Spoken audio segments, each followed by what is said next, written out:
अल्लाह तबारक व तआला ने इरशाद फरमाया, मन आमिल सालिहम मिन ज़करिन औ उन्सा व हुवा मुमिनुन फलनुहयिन्नहु हयातन तय्यबा। मन आमिल सालिहन, जो भी नेक काम करे, मिन ज़करिन औ उन्सा, चाहे वो ज़ुकूर हो चाहे उनास यानी मर्द हो या औरतें हों, अल्लाह ताला ने फरमाया कि फलनुहयिन्नहु हयातन तय्यबा। अगर वो मोमिन है, ईमान वाला होना शर्त है इसके लिए, नेक आमाल किए उन्होंने, चाहे मुसलमान मर्द था चाहे मुसलमान औरत थी, अल्लाह ने फरमाया फलनुहयिन्नहु हयातन तय्यबा, हम उन्हें पाकीज़ा ज़िंदगी अता फरमाएंगे। पाकीज़ा ज़िंदगी क्या है? इसकी तफसीर रब्बना आतिना फ़िद दुनिया हसना व फ़िल आखिरति हसना व क़िना अज़ाबन्नार, कि अल्लाह ताला दुनिया की ज़िंदगी में उन्हें क़नाअत के साथ रिज़्क़ खैरात अता फरमाएगा, परेशानियों मुसीबतों से महफूज रखेगा, और अल्लाह आखिरत की ज़िंदगी में उन्हें कामयाबी अता फरमाएगा। तो यूँ हमें इस चीज़ को सोचना चाहिए, समझना चाहिए कि अल्लाह रब्बुल इज़्ज़त जल्ल जलालहू की जो बेबहा इनामात मुसलमानों पर हैं, ईमान वालों पर हैं, और अल्लाह ताला ने उसी में ख़वातीन को भी शामिल फरमाया। तो यूँ हमें अपने अपने हक़ की बात तो करनी चाहिए, लेकिन दूसरे के हुकूक़ की जो अदायगी का मामला है उसको पेश नज़र रखना चाहिए। बाकी वही वाली बात है कि बाद लोग ये कहते हैं कि इंसान इस्लाम ने जो है वो मुसलमान मर्द को इतनी इज़्ज़त दी है कि औरत का कोई मकाम ही नहीं है, तो ये गलत है।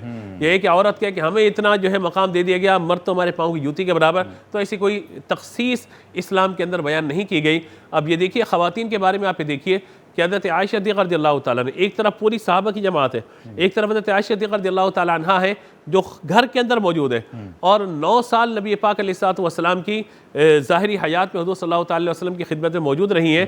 फरमाया गया कि दीन का तिहाई इल्म तुम आयशा से हासिल करो, यानी दीन का 33% जो है वह हज़रत आयशा रज़ियल्लाहु ताला अन्हा से हासिल करो। और सहाबा आते थे, आपसे मसले पूछते थे, आप फतवा दिया करती थी, आप मुज्तहिदा भी थी, मुफस्सिरा भी थी, और आप मुहद्दिसा भी थी, हुज़ूर की हदीसें भी सुना रही है, तमाम चीज़ों को बयान फरमा रही है। तो ये मकाम मर्तबा।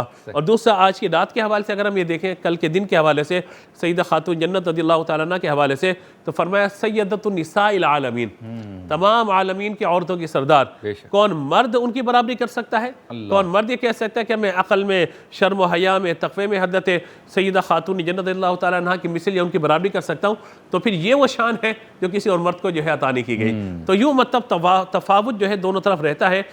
खुलासा क्या है सारी गुफ्तगू का? खुलासा ये है कि अगर कोई शख्स इस्लाम के साथ, मुसलमान होने के साथ नेक आमाल इख्तियार करता है, तो अल्लाह तबारक व तआला उसके लिए, चाहे मुसलमान मर्द हो चाहे मुसलमान औरत हो, अल्लाह ताला दोनों को अजर अता फरमाता है। और ऐसा नहीं है कि मर्द के अजर में जो है वो ज़्यादती कर दी गई, औरत के अजर में कमी कर दी गई, यानी मर्द नमाज़ पढ़े तो उसको 100 नमाज़ों का सवाब मिले, औरत पढ़े तो क्या उसको एक ही का सवाब मिलेगा?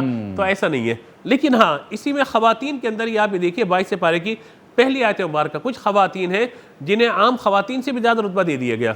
वमन यक़नुत मिनकुन्न लिल्लाहि व रसूलिही व तअमल सालिहन नुतिहा अजरहा मर्रतैन, जो हुज़ूर की अज़वाज मुतहहरात रज़ियल्लाहु ताला अन्हुन्ना है, उनके लिए फरमाया गया कि ए नबी की औरतों, तुम आम औरतों की मिसल नहीं हो। अल्लाह अल्लाह। बाकी औरतें जो आमाल करेंगी उन्हें एक दर्जे का सवाब है, लेकिन अजरहा मर्रतैन, तुम हुजूर के निकाह में हो, लिहाजा तुम कोई नेकी करोगे अल्लाह तो उसका दुगना अजर अता फरमाएगा। तो बाद औक़ात जगह की वजह से, निस्बत की वजह से, किसी न किसी एतबार से उस ताल्लुक़ को बढ़ा दिया जाता है, इजाफ़ा कर दिया जाता है।